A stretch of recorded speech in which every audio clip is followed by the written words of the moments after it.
24-р бүлэг. Исаак Ребекатэй гэрлэв. Авраам нас өндөр болсон бөгөөд эзэн бүхий л талаар түүнийг өрөв. Авраам гэрийнх нь бүх хэргийг хариуцдаг хамгийн ахмад зарцтай. Миний үгсэнд өөр гараа хий. Тэнгэрийн бурхан ба газрын бурхан эзнээ тангарл. Миний амьдран сууж байгаа Канаанчуудын огтоос хүүд минь эхнэр эс сонгон, нутагт минь төрөл төрөсөд минь очиж миний хүү Исаакт эхнэр авч өгнө гэж тангарл гэв. Зарцна. Хэрв тэр эмэгтэй намайг дагаж энэ нутагт ирэхийг хүсэхгүй бол яах вэ? Тэгвэл таны гарч явсан нутагт хүүгчин буцааж авчих уу гэж асуужээ. Авраам түүнд чи миний хүүг тэнд буцааж аваачваа. Намайг эцгийн минь гэрээс төрсөн нутгаас минь салгаж ирүүлэн би энэ газар нутгийг чиний өөрөө дүнд өгнө гэж надад хангарлан хэлсэн. Тэнгэрийн бурхан эзэн тэнгэр илчээ чиний өмнө илгээнэ. Тэгээ чи тэндээс миний хүүд эхнэр сонгох болно. Хэрв тэр бүсгүй чамайг дагаж ирэхийг хүсэхгүй бол чи миний энэ тангархаас чөлөөлөгдөх болно. Зөвхөн хүүг минь битгий тийш нь аваачаарай гэв. Тэгээд зарц өөрийн эзэн Авраамын өгсгөндөө гараа тавьж дээрхийг түнд тангарлав. Тэгээд эзнийхээ тэмээнээс 10-ыг эзнийхээ янз бүрийн үнэт эдлээс бас аваад Месопотамиг тийш хөдөлж Нахорын хот руу явжээ. Тэрээр эмэгтэйчүүд ус авахаар гардаг үчийн цагаар хотын гаднах худгийн дэргэд тэмээгээ хэвтүүлв. Тэр залбирч миний эзэн Авраамын бурхан эзэн, та өнөөдөр намайг тэр бүсгүйтэй уулзуулж миний эзэн Авраамд хайр инэрлээ үзүүлнэ. Хотын хүмүүсийн охид ус авахаар гарч ирэх цаг болжээ. Би хотын дэргэд зогсож бай. Чи ваара тонгойлгож уснасаа надад уулгана уу гэж намайг асуухад оо би бас таны тэмээгч усалж өгье гэж хариулагч эмэгтэй таны зарц Исаакт танаас яасан хүн байг. Та миний эзэнд хайр инэрл үзүүлсэнийг тань үүгээр би мэдээ гэв. Зарцыг үгээ хэлж дуусаагүй байтал Ребека мөрөн дээрээ ваартай гарч ирэв. Тэрээр Авраамын дүү Нахорын эхнэр Милкагийн хүү Бетюэлийн охин байжээ. Тэр бол харваас маш гоо үзэсгэлэнтэй, өдий хүртэл эр хүнтэй ойртоогүй онгон охин байжээ. Тэр бүсгүй худаг дээр очиж ваара усаар дүүргээд дээш гарч ирэв. Зац түүнтэй уулзахаар гүйж очиод чи надад ваартай уснасаа жаахан балгуулна гэсэн тэрээр эзэн минь уу гэд ваара яаран гар дээрээ буулгаж уулгав. Тэр түүнд ус уулгаж дуусаад би бас ус утгаж таны тэмээнүүдийг хантлан услая гэж хэлв. Тэрээр ваартай усаа онгоцонд яаран юулээд дахин ус авахаар ходог руу гүйж бүх тэмээнд ус утгажээ. Нөгөө хүн түүнийг дуугүй ширтэн эзэн түүний аян замыг ивээсэн эсхийг мэдэх гэж байлаа.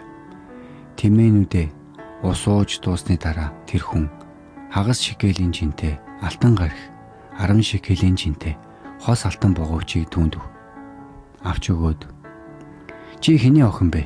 Надад хэлээч. Эцгийн чин гэрт бидэнд хоноглох өрөө бий юу гэж хэлсэн тэрээр би бол Нахорт Микалийн төрүүлж өгсөн хүү Бетюэлийн охин гээд манад сүрэл өвс тижээл арвин би мөн хоноглох өрөөч бий гэв. Тэгээ тэр хүн доор бүхийн эзэнд мөргөж Авраам эзнийхээ бурхан эзнийг магтъя. Миний эзний төлөө та инэрл хайр ба үннээ эс орхив. Замд эзэн намайг удирдах миний эзний дүүгийн гэрт ирүүлсэн байна гэв. Тэр бүсгүй ээжийнхээ гэрт гүйж хүрээд энэ тухай хэлжээ. Ребекад Лабан гэдэг ах байжээ. Тэр ах нь худаг дээр байсан нөгөө хүн рүү яаран гүйж очив. Тэрээр охин дүүгийнхээ гарт байгаа бугуувч чихэнд байгаа эмгийг хараад бас тэр хүн надад ингэж хэллээ гэсэн үгийг нь Ребекагаа сонсоод нөгөө хүн рүү очиход тэрээр худгийн дэргэд тэмээнийхээ хажууд зогсож байжээ. Лабан Бурхны өрөөлийг хүртсэн хүн та манайд ороорой. Би танд өрөө тэмээнд чин байр бэлтгэчихсэн байхад та яагаад гадаа зогсоод байна вэ гэсэнд нөгөө хүн байшинд орж Лабан тэмээнүүдийнх нь ачааг болгож сөрөл өвс тижээл авч өгөөд түүнд бас түүнтэй хамт ирсэн эрчүүдэд хөл угаах ус авчирч өгчээ. Тэгээд түүний өмнө хоол унд авчирч тавихад тэр хүн би ажил хэрэгийнхээ тухай ярихаас нааш хоол идэхгүй гэсэн Лабан яр гэв. Тэрээр би бол Авраамийн зарц. Эзэн миний эзнийг ихэд өрөөж түүнийг агуу их болгожээ. Мөн түүнд үхэр, хонь сүрэг, алт мөнгө, зарц, шивчэнгүүдгээд тэмээ илжиг өгсөн юм. Миний эзний эхнэр Сарай настай болсон үедээ миний эзэнд хүү төрүүлж өгсөн. Эзэн хүүдээ бүх өмчөө өгсөн юм. Миний эзэн надад хангарлуулж миний амьдран суудаг Ганаанчуудын огтоос хүүд минь эхнэр бүү сонго. Харин чи миний эцгийн гэр манай төрөл төрөсөд очиж тэндээс миний хүүд эхнэр сонго гэсэн билээ. Тэгэхэд нь би эзэндээ хэрв тэр эмэгтэй намайг дагаж явахгүй бол яах вэ гэж хэлэхэд тэрээр надад миний даган бишрэгч эзэн Тэнгэр элчээ чамтай хамт явуулж аян замыг чин амжилттай болгоно. Тэгээд чи миний эцгийн гэр манай төрөл төрөстөөс хүүд минь эхнэр сонгож авах болно.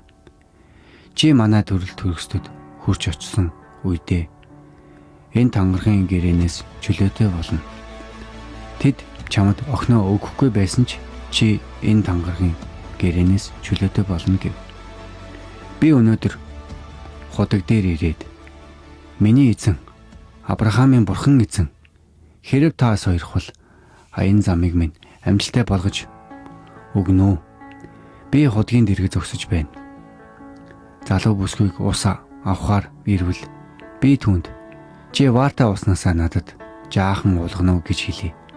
Хэрв тэрээр би бас тэмээнүүдэд чин ус авчиръя гэж хэлбэл тэр бүсгүй нь эзнээс миний эзний хүүд заяасан хүн болно гэж зүрхэндээ залбирч арай дуусаагүй байтал харах түн Ребека мөрөн дээрээ ваараа тавин худаг руу бууж ирээд ус татав. Надад ус уулгано гэж би түүнд хэлэхэд тэрээр ваараа мөрнөөсөө яаран болгож би бас тэмээнүүдийг чин услая гэж хэлв. Тэгээд би уусан бөгөөд тэр миний тэмээнүүдийг ч бас услаа. Тэгээд би түүнээс чи хэний охин бэ гэж асуухад тэр би бол Милкагийн нахаар төрүүлж өгсөн Бетуэлийн охин гэж хариулсан. Би түүний хамарт гарт бугуувч хийж өгөв. Тэгээд миний эзэн Авраамийн бурхан эзэн намайг үнэн зөв замаар хөтлсөөр эзний минь дүүгийн охиныг хүүдэн сонгоосонд би эзэнд доор мөхийж мөргөөд түүнийг магтан дуулав. Хэрв одоо та нар миний эзэнд инэрл хайр ба үннээр хандъя гэвэл надад хэлээрэй. Тэхгүй ч гэсэн бас надад хэлээд баруун тийшээ ирэх үү эсвэл зүүн тийшээ ирэх үү гэдгийг минь мэдвэл гэж хэлв. Лабан Бетуэл 2 Энэ нь эзнээс заяагддаг учраас бид чамд сайн муу аль нь болохыг хэлж чадахгүй. Харах тун Ребека таны өмнө байна. Түүнийг аваад яваарай. Эзний айлсан ёсоор тэрээр таны эзний хүүгийн эхнэр болог гэв. Авраамийн зарц. Тэдний үгийг сонсоод эзэнд газар доош мэхийж алт мөнгөн эрдэнэс хувцас хунар гарган Ребекад өгөв. Тэр түүний ах болон ээжд нь бас үнэт зүйлс барьжээ. Тэр болон түүний дагагсад идэж уугаад хоноглов. Өглөө босоод тэрээр намайг эзэнд минь буцааж явуулна уу гэхэд Ребекагийн ах ээж хоёр охин минь 10-аад хоног бидэнтэй хамт байг. Тэгээд дараа нь тэр явж болно гэв. Тэр хүн тэдэнд хэлэхдээ намайг бүүс хатуул. Эзэн замыг минь амжилттай болгосон учраас намайг явуулаач. Би эзэндээ очие гэв. Тэд бид охиноо дуудаж түүний амнаас лавлыг гээд Ребекаг дуудаж чи энэ хүнтэй хамт явах уу гэж асуусанд тэрээр би явна гэж хариулжээ. Тэгээд тэд өөрсдийн охин дүү Ребекаг болон түүний асрагч эхийг нь мөн Авраамийн зарц хийгээд түүний эрсийн хамт явуулав. Тэд Ребекаг ерөн охин дүү минь түн буман хүний их болтугай. Өшөөднийхөө үүд хаалгыг өр удамчин эзэгнэх болтугай хэмээжээ.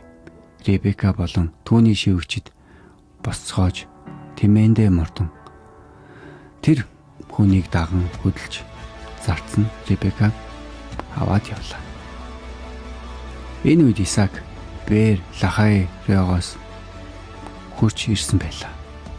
Тэрээр Негевд сууж байсан ажээ. Үдэш болж байхад Исаак бясалгал хийхээр хээр гарчээ. Тэгээд хараагаа өргөн хартал тэмээнжин айсвэ харагдав. Ребека хараагаа өргөн Исаакийг хараад тэмээнээсээ бууж зарцад хээр талаар хэрэн алхаж биднийг угтан ирж яваа. Тэр хүн хэн бэ гэсэнд зарц. Тэр бол миний эзэн гэжээ. Үүнийг сонсоод Ребека гівлүүрээ авч нүрээ халахлав. Зарц нь Исаакт өөрийнхөө хийсэн бүх зүйлийг ярьжээ. Исаак Ребекаг их Сарагийнхаа майхан дагуулan ороод түүнийг эхнэрээ болгож авч хайрлан дурлжээ. Эхийгээ нас барснаас хойш Исаакийн ууг ашуу ингэж тайлгдав.